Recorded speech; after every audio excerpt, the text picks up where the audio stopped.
Welcome to the week 6 of the course, and today we will be talking about, in this week we will be talking about more things about tree width. So, just to initiate our discussion, let's recall the definition of tree width. Okay. So, what was the tree width? So, given a graph G, tree width of a graph is nothing but a decomposition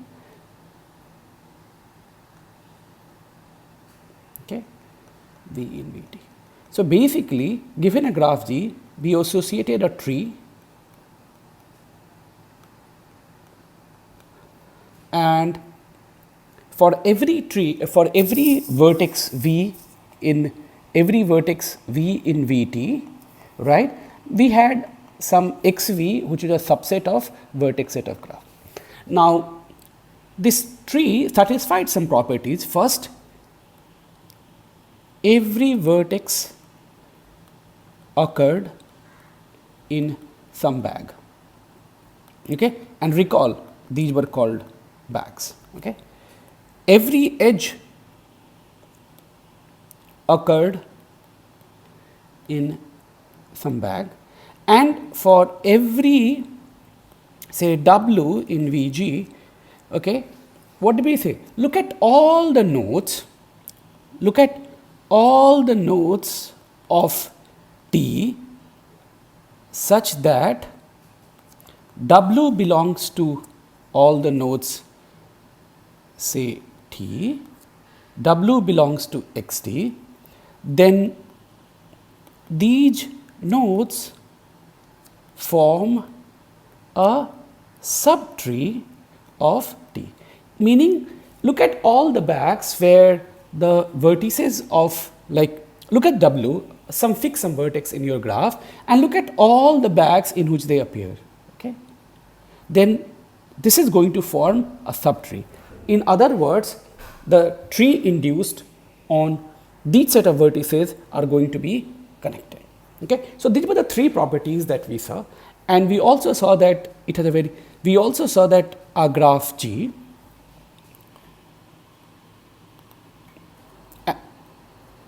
given a graph G, okay. If you recall correctly, tree width of G denoted a tree decomposition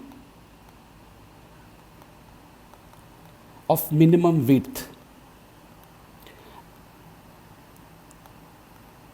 And how did we define the width of a tree decomposition?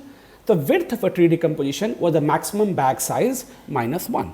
So, that was maximum bag size minus 1. This was the definition. Okay. And so, basically what is a tree width of graph? You look at all the tree decomposition that is possible of a graph and you take the one where the maximum bag size is minimized. Okay. And that's it. So, this is what we did last time, and so what we saw is that,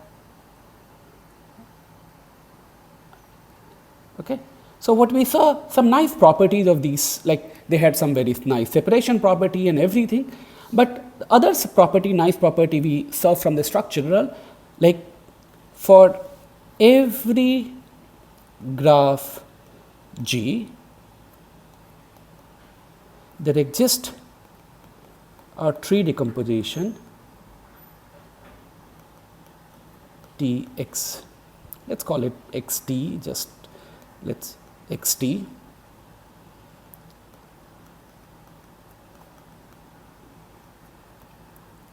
such that tree width of G is equal to max T in Vt, okay, Xt minus 1. Okay. That is, and what is the property? Vertex in T is less than in vertex of J. So, we can actually come up with a tree decomposition where the number of vertices in the tree itself is less than or equal to vertexes of my original graph. And the way we achieved this was by this notion of what we call simple tree decomposition, which basically meant that there is no bag which is contained inside the another bag. Okay. Okay. So, now before we go further, and so in this, so let's come back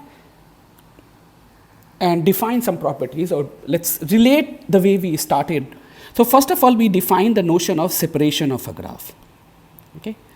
Remember, so what is the separation of a graph G? So separation of a graph G was basically it was max over what is the separation of a graph? It was max over, say, V prime subset of Vg, okay, and what we called balanced separation of graph induced. So basically what it meant is that what is a minimum sized subset whose removal has a property that every connected component is at most half of the original instance, right? And we said, look at, for every induced subgraph, find what is the minimum size balance separator, okay, minimum sized balance separator, and if you look at the maximum over all induced subgraph, that will be the separation of a graph, okay. And then we define this notion of, what was this? All those graphs whose separation number was k, okay. And now, so this is our first kind of family, and so this is how we started our discussion about tree decomposition, tree width, is that, hey, look at psi k, okay, then it is basically all those graphs for which every induced subgraph we can find a balance separator. Okay. And that is what motivated us to define the notion of tree decomposition, and let's call it, okay, let's call it HK is all those graphs whose tree width is at most k. So a natural question is, okay, let's say a natural question,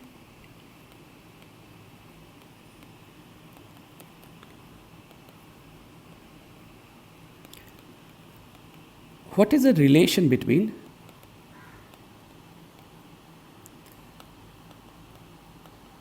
and HK, okay.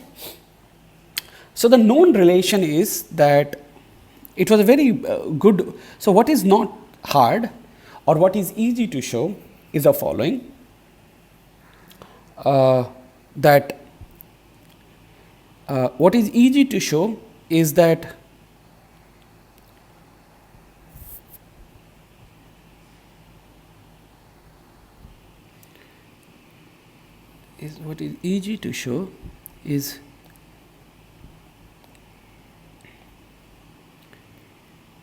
HK is contained inside this, right? So, yeah, so if a graph has tree width at most k, then its separation number is at most k, and we will see, like, actually we have seen this proof, but it's not very hard, we will see at some point of time also. But what was interesting is that, what was open is that, is it also true that if a graph had separation number at most k, then its tree width is also bounded, maybe not bounded by k, but maybe bounded by some other function of k. And in 2019 or 20, it was shown that this is bounded by h15k. So if a graph has separation number at most k, then the tree width of that graph is bounded by at most 15k. So this is a very nice combinatorial property. So in some sense, what it shows is that the graph of separation number at most k and tree width are essentially the same object, okay, in certain senses. So so we will not be able to, like, in this, like, it is beyond the what do you call this course to show this equivalence like this. So what we will show first is this, we'll show, that's one thing we'll show. So let's call this 1 and let's call this 2. So we will show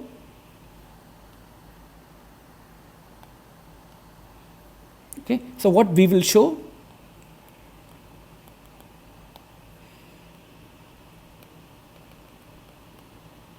is first one, we will definitely show, it is very easy, we will be able to show it.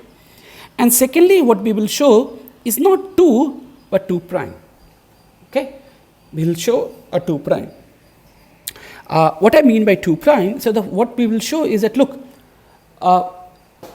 so if I define H, so let us define, yeah, so what I will define is the following. Let us define crime is that, let us say, separation number, let us call it W separation number is at most k. Okay. So, what will be this graph is, okay, let us say, so we will define a new family of graph which will have slightly weighted separation number of G is at most k. Okay. Now, what will this mean is that the property is that like for any 0, 1 weight function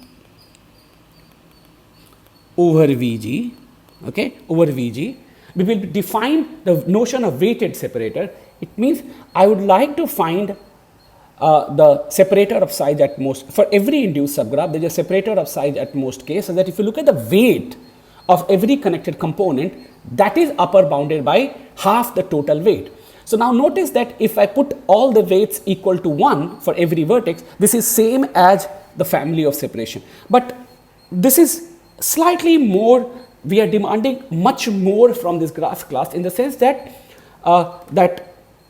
well, this is not only true about the weight function which assigns 1 to every vertex, but this should be assigned to every weight function that assigns 0 and 1. Okay. So, what we will be actually able to show that Hk is contained inside this, and this is contained inside H. In fact, what is known is that this is contained inside,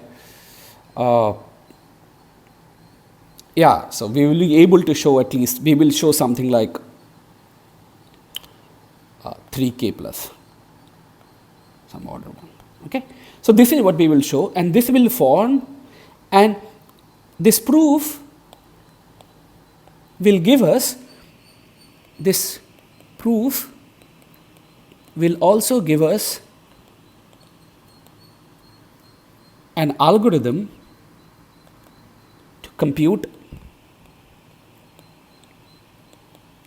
an approximate tree decomposition. Okay. Decomposition. Okay. So, the proof also will have an algorithmic property, and in fact that algorithm will run in time 2 to the power big O of k, n to the power big O of 1. Just 1 second.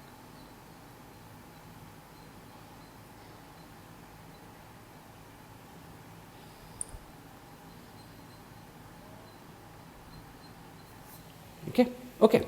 So, in other words, what we will do in this much time, so our problem, so given a graph G and an integer k, okay, in time 2 to the power big O of k, n to the power big O of 1, we will either say that the tree width of G is more than k, or output a tree decomposition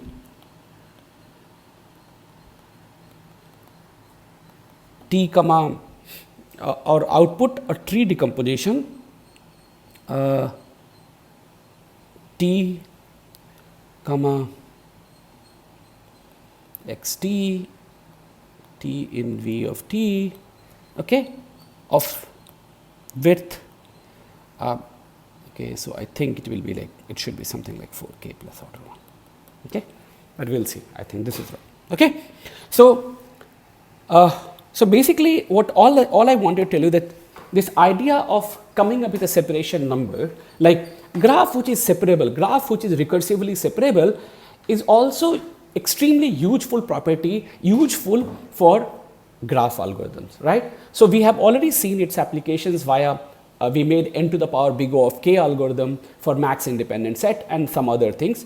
Now, after we have defined, so now because of all this, if I wanted to show that if my problem is like for example, whether max independent set is FPT on graph class VK, what can I do is that I could compute a tree decomposition of some order k, and if on that graph of bounded tree width, if we have an algorithm to compute max independent set effectively or efficiently, then that two together combined will give us the desired FPT algorithm for max independent set parameterized by the separation number. So, from now onwards we will forget separation number and we will only talk about tree decomposition, because these two objects or these two properties are linearly related to each other. Okay. So, in our first lecture, so this week is divided into three parts.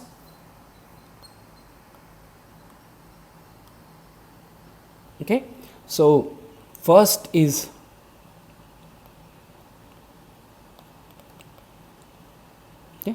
so first is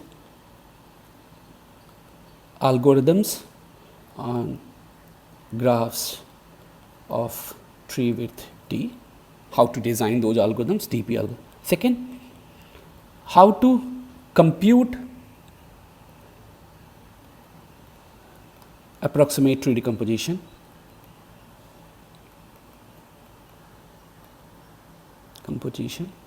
And finally, applications of tree decomposition in polynomial time approximation scheme. In fact, EPTA says plus sub EXP algorithms, okay, sub exponential algorithm. We already have talked about how this can be used to design FPT algorithm at the end of our first week, when we talked about how a tree width can be used to design an algorithm for vertex cover, for feedback vertex set, a long cycle, or like k path, or some of such things. So we will, but in this week we will see some other application, especially for polynomial time approximation schemes on graph classes such as planar graphs, and also to design sub-exponential algorithms. We will define what sub-exponential algorithms would mean. You must have seen already about what the sub-exponential algorithms are in fourth week, when you would have talked about randomized algorithms, and you would have learned the methods of chromatic coding to design sub-exponential algorithm for weighted feedback arc set on tournaments. Okay. So with these in mind, let's move towards designing some dynamic programming algorithms on graphs of bounded tree width. Okay. Okay. So for these parts, I will use slides, because otherwise writing it down becomes very difficult, and I wanted to give you some but I will give you intuitions about everything. Okay. Okay. So now we will first do what is called max independent set and tree decomposition. So this is our tree decomposition which is given. Okay. So remember, when we were computing, or in fact we have already done this when we were doing the basically the dynamic programming algorithm is trying to make a systematically or way of the whatever divide and conquer algorithm be made. Okay. So now let's see, or now we will try to generalize the algorithm from max weight independent set that we have made on trees to these kind of new structures that we have computed. So in this part of our lecture, we will assume that we are given a tree decomposition of a particular width, and given that decomposition, all we are caring about at this point of time, how to do dynamic programming over such a tree decomposition. Basically, we are given a tree and this back function which assigns to every node in the tree a subset of a vertex subset of my graph which satisfies the property. So now if you remember, we computed two values AV, BV for each vertex of the graph. Now we are going to compute several values for a particular bag. So what is this? So the bag or the is going to compute is M of xs, the maximum weight of an independent set I subset of Vx with I intersection Bx being equal to S. So what is this? So suppose this is my bag, okay. I am going to keep for every subset of vertex here, what is the maximum weight independent set for the graph induced on below, okay. So vertex up, so this is, remember, Bx is the bag, red color, and what is Vx? Vertex appearing in the subtree rooted racks. So what is made? The weight of, okay, the maximum weight independent set I, which is contained inside this, and whose intersection with my bag is equal to x. So for example, what are the possible if I look at this, what are the possible what is the possible subset of BCF? Empty set, B, C, F, these are singletons, like then B, C, C, F, so on and so forth, and BCF. So we are trying to compute a maximum weight independent set of graph induced below, okay, with some properties. Now, if you recall correctly, how are we doing divide and conquer? We said, hey, let's find a separator, okay, and for every connected component, we say, hey, give me a maximum weight independent set whose intersection with this is this. So that led us to, and remember, so like for our purposes of explanation, let's just assume that we have only two components, and otherwise we could group them and make into two induced subgraph, as we have already seen it, and each of them has sides, say n over 3, and it's like at least n over 3 and at most 2n over 3, same here. Okay. Now what did we do? We say, hey, so we actually branched into 2 power if this was a bag or the separator, so then we branched into 2 to the power something, and we tried to find an independent set containing that from each of them, and we took it. So now rather than doing this, now what is the role? So the bag is like, okay, this is a small part of graph which is separated from the rest of the graph using this small separator. So now to compute everything here, you are saying, okay, to compute the maximum independent set of this graph, how will it look like? Well, it could look like it will contain something here, and something here.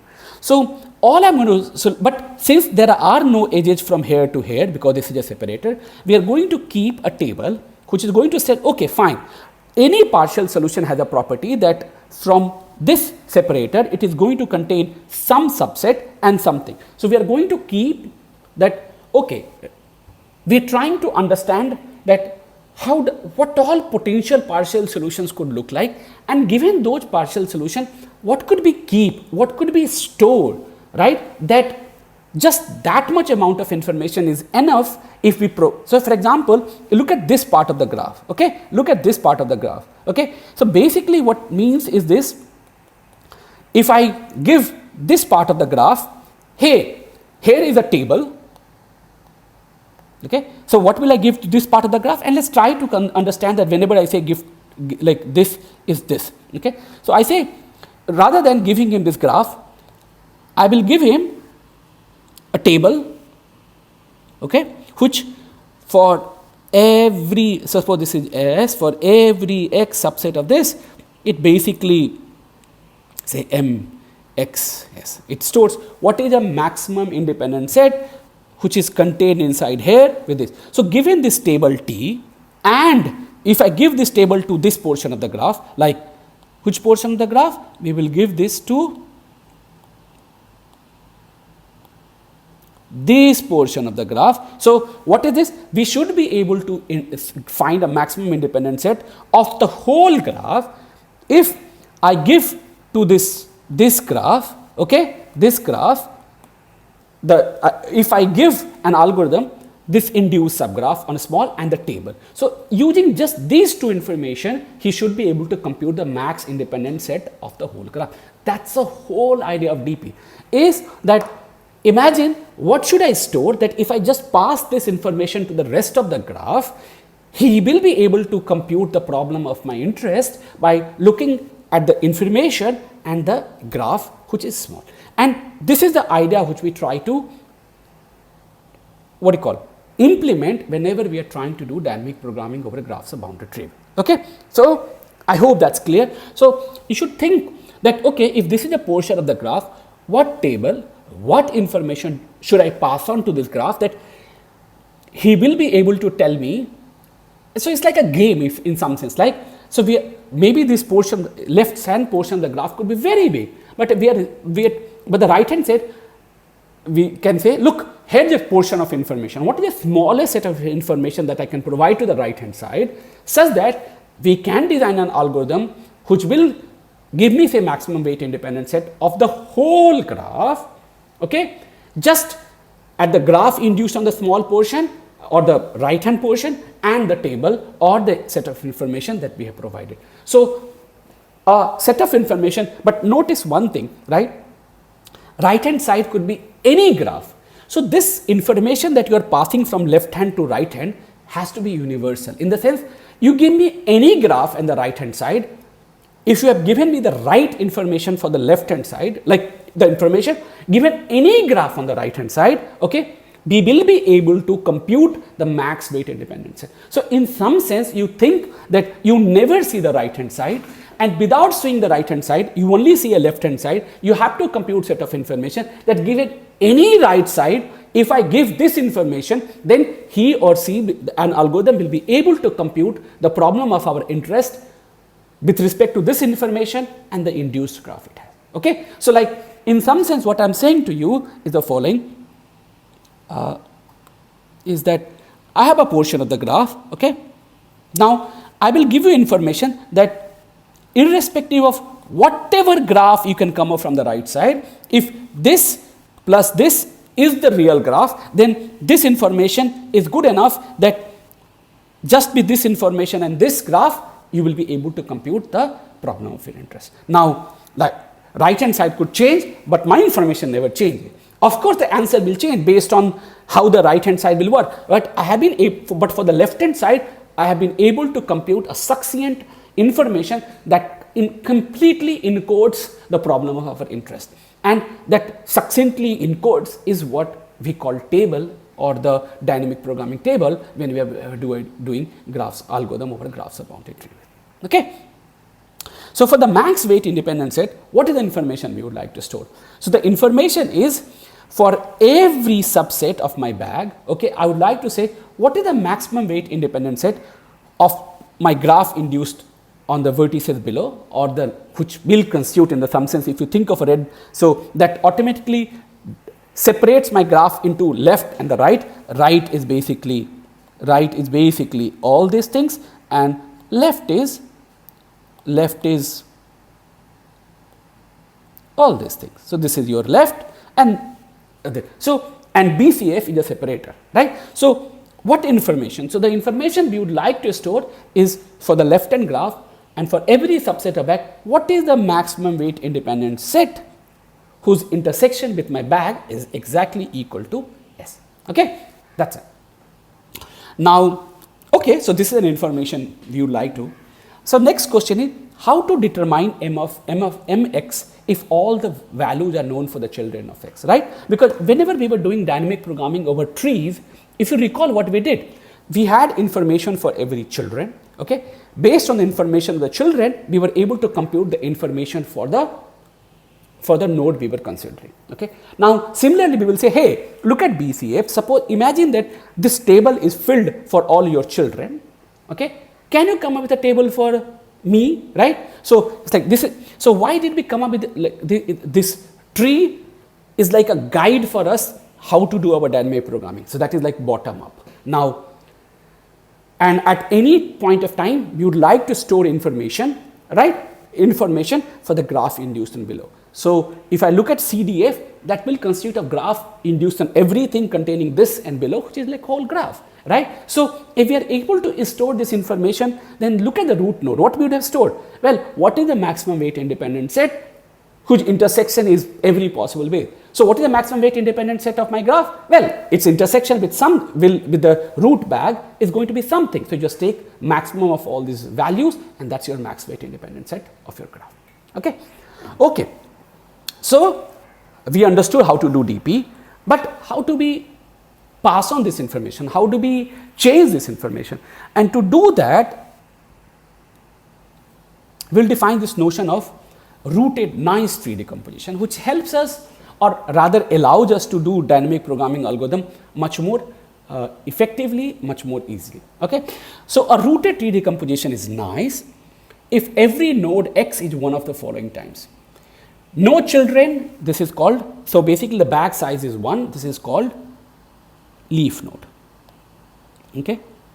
Introduced node, so this is your leaf node, okay, singleton, and it's a rooted tree. So what is the introduced node? So introduced node is basically a graph where you have UW, and there's the difference between there's a like child and this is just one single node. Like say for example, we have introduced V here, U. What is a forget node? It's a node where the difference between it and its children is just by 1. And what is a join node? Join node is basically a node of degree 2, right? So notice that what is the difference between a normal tree decomposition and nice tree decomposition? So normal tree decomposition could have, like, we do not satisfy all these things. Like, I mean, bags are all over the place. All we care about the bag size. But when we have such structured tree decomposition, then it becomes very easy to do dynamic programming, or it allows us to do dynamic programming algorithm in a easier way. Okay. So now so the very basic fact is a tree decomposition of width W and n nodes can be turned into a nice tree decomposition of width W and at most order W n nodes in time this. Okay. So let me tell you how actually people go about proving this fact. Okay. Let's see if I can cut this file.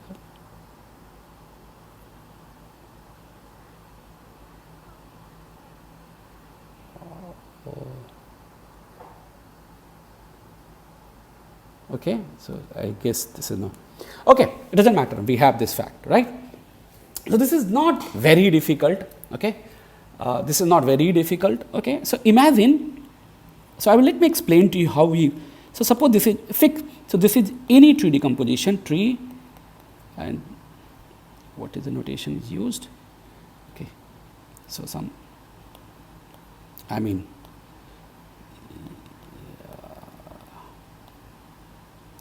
let's call it Bx, okay, doesn't matter, you have used the node x and x in Vt.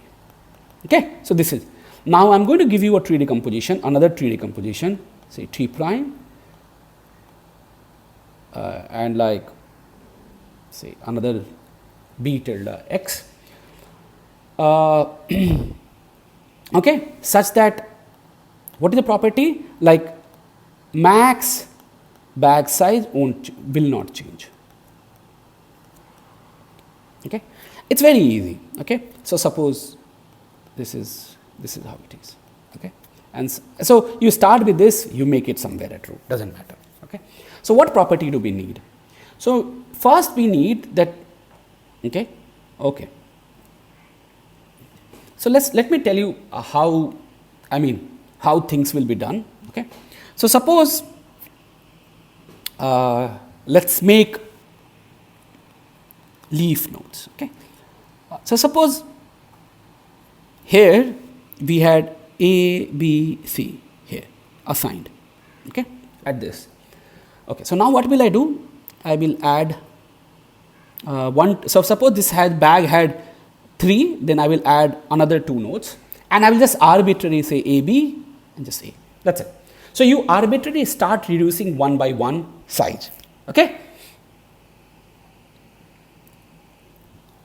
Okay. Okay. So notice one thing.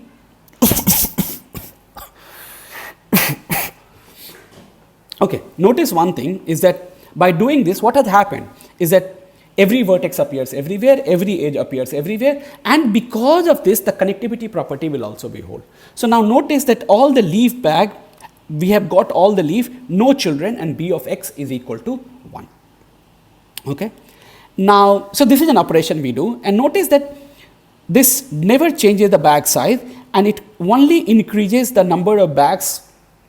Say for this node, like currently how much of a number of leaf nodes per, I mean this can, suppose if the width was k, something like k plus 1, or at most k, more k plus 1 per this thing we are going to add. Okay. Now notice, so this is what we will do for this. Now what we will do is, let's make this a binary tree, or let's say tree of degree at most 2. Now look at a node.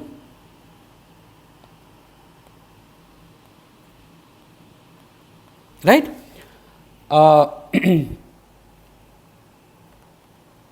Okay. Right. So what will do transformation? So the transformation we will do is the following. So suppose, just to make you, okay.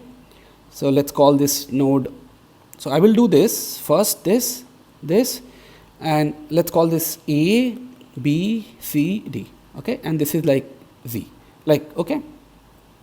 So I Z keep, I K keep A. I make a copy of Z and make B, C, D.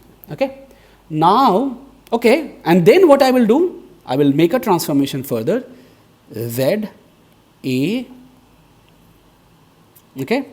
Now this Z. Okay. So notice that when I did this transformation, I have made, like, the top Z has become a degree at most 2. Now this Z, I will do the same operation. Okay. At every time I will sacrifice 1. I will make Z, C, D. Right? Now we are done. Right? Because now this, otherwise if G also would have been more, you will make copy and everything, and you will do it. Now this is how you make a tree into one. Now you can ask, hey, what happens to all the property? Well, you just, so whatever bag was assigned Z here, you have signed it. So vertices appear everywhere, edges appear everywhere, and connectivity, well, connectivity will remain the same because you're just copying the vertice, copying this bag here. Okay? Okay. Okay. Right? So this is how you can convert this into this, but this is not a, like, but this may not be a join node. Why this is not a join node? Because look at this, it could be that, okay, this is fine Z, this is A, but this is not. But to make an join node, it is not very difficult. You just subdivide every edge and keep Z here. I mean, it means nothing. Okay. So this is how you could make sure that by doing this operation. And how many number of new nodes we'll add? Number of new nodes, you can check. It basically, look, is proportional to summation degree V, okay, where degree V is greater than equal to 3, like, or the like children of V, okay, where degree of V is 3. So then, in fact, degree of V should be 4. 4 if R is not the root, okay, because then you have degree greater than equal to 3 and you do this. So basically, every time when you will make a new node, you would have, basically you would have reduced the number of vertices of degree, like number of edges which participates into greater than equal to degree 3 by 1. So since the number of edges in a tree is upper bounded by n minus 1, you will do this operation not more than some order n times. So, and this is, so this will add some another order n. Okay.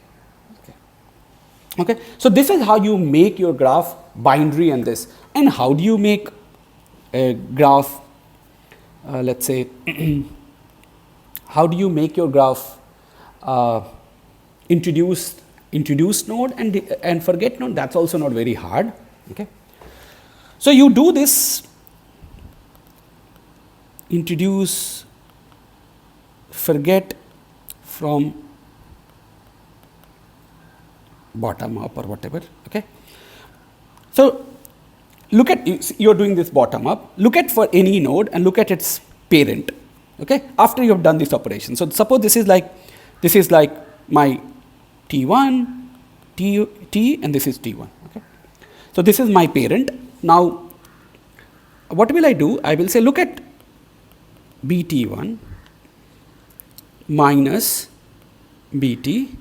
Okay. So basically what I'm saying is union BT minus BT1. So suppose this is how the world looks like.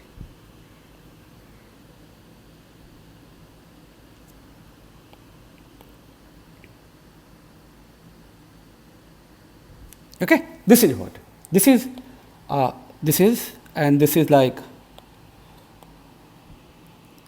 common portion. Okay, this is the common portion. Now what will I do is the following. Okay, so what is this tells us? So suppose this is like BT1 is this and this is BT. So my objective is to go from back T1 to T. Okay, so now what will I do is the following. Okay, so I say okay, fine, I need to go from here to here. So what, suppose this has elements. Okay, what will I do is that I will start forgetting them. Okay, I will start forgetting them. So first I will, so what will I do? In the next, we will only have this portion. Okay, so one less, but like you keep everything here, like you keep this portion, this common portion you do, and the rest of the portion you just look at this portion, like okay, so the what is this? So you, this is a portion, so common portion is this. Okay, you just arbitrarily order the vertices in one way, and in every node keep forgetting one thing. Now notice that the difference between this is just one vertex that you have forgot. This is same as what we did for the when we were doing for the leaf node. Okay, so once after doing all this operation, okay, notice that in each operation nothing would change because the property of connectivity, vertex edge remains. So finally what will you reach after doing this step? You will reach just this red portion. Okay, the common. Now what I need to do? I need to get to BT, so I need to introduce these green vertices. So suppose these green vertices are like B1 to BQ. So now add B1, next time add to this B2, so on and so forth, and finally you will reach what? The common portion, and all the B1 to BQ vertices are introduced. So in the first part I forget one vertex each. In the second part I introduce one vertex each till I reach this. So notice that between T1 and T, how many new nodes will I create? It's basically sum of number of vertices in T1 and number of vertices in T. So number of bags that will get introduced is like some order W. Okay. So again, this is like some order n times k plus 1 or something. Okay. Okay. So basically you will never introduce more than order nk bags throughout this processor. That's it. Okay. So what we have been able to do by doing, what have been able to do? We have been able to, so starting from any given tree decomposition, we can come up with another tree decomposition which has a very special property that it's like no vertices degree more than 2. If I look at any, like if I look at a vertex and its parent, the difference between them is like either it is the same bag, or this bag is one more than this bag, or this bag is one less than this. And if you think of in terms of graph, what is happening? So notice what is happening in terms of graph. So suppose here is my bag. Look at the graph induced on this. When you are forgetting, the number of like the vertices which are below this does not change it. So basically till you are forgetting, as a graph nothing changes. So if you think from the graph perspective, forgetting is just a syntactic way of helping ourselves out, but as a induced graph nothing would change because this bag is contained inside the previous bag, is so the vertices which appear in this bag and below is same.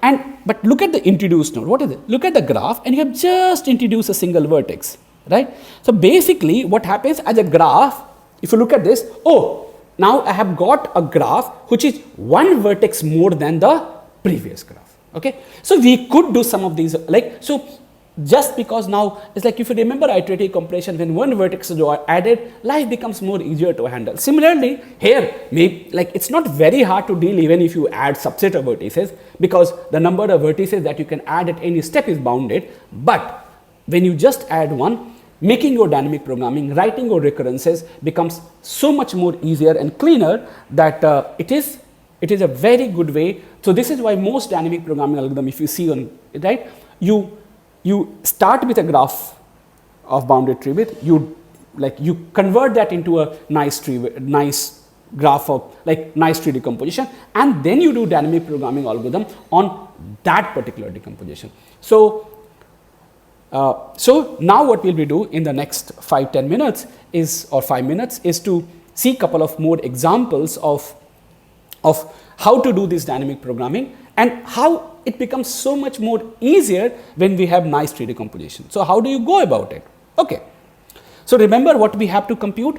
So now we'll talk about the dynamic programming algorithm for max weight independent set. Okay. So what is the max weight independent set of leaf child? Well, bag size is 1, so it's trivial. Like if it is empty, then you put 0. If the bag contains V, then you add the weight of this vertex. Done. Now look at the introduced child. What is an introduced node? Introduced node is what? Look at UW and UVW. Now, what are the two possibilities, right, when you have introduced? Okay, so what is this? Either this newly added vertex is part of the S, or it is not part of the. If it is not part of S, then what happens? Okay, then what happens? Okay, so this is this bag is called X bag and this is called Y. So I'm looking for a max weight independent. So look at the graph, as I told you, right? Here is a graph, and here is a V added to the graph. So what is a max weight independent set? Okay, that does not contain S is same as max weight independent set of S in the smaller graph. So you put whatever you have stored previously. Now, but if I decide to add V, then what happens? I have to add its weight. Okay, but if I decide to add weight, its neighbors cannot be part of this. So basically, I'm looking for delete all its neighbors. But where are the neighbors of V? Neighbors of V are in the bag S itself, otherwise that cannot be a separator, right? So that is a property we use to say that look at the neighbors of S. Okay, fine. So we are looking to find a max weight. What is that? We are looking to find what is the maximum weight independent set of X comma S. So what is the max weight independent set whose whose intersection is this, is like, okay, fine, I remove the neighbors of this, compute the max weight independent set of my child, okay, but V has no neighbor in S. This is important, because if V has a neighbor in S, then you cannot find a max weight independent set whose intersection with this bag is just S. Why? Because, well, V and its neighbor both cannot be together, right? Then you will put minus infinity. But if V's neighbors are not there, then you say, look, as we have done, okay, so what is the max weight independent set of this graph? As well, it's a max weight independent like V, and the max weight independent set S minus V of the graph induced below, which we have already stored here. Okay, so that's it. So now we are done with the introduced node. Okay, forget, it's very simple, right? What are we trying to store? What is the max weight independent set?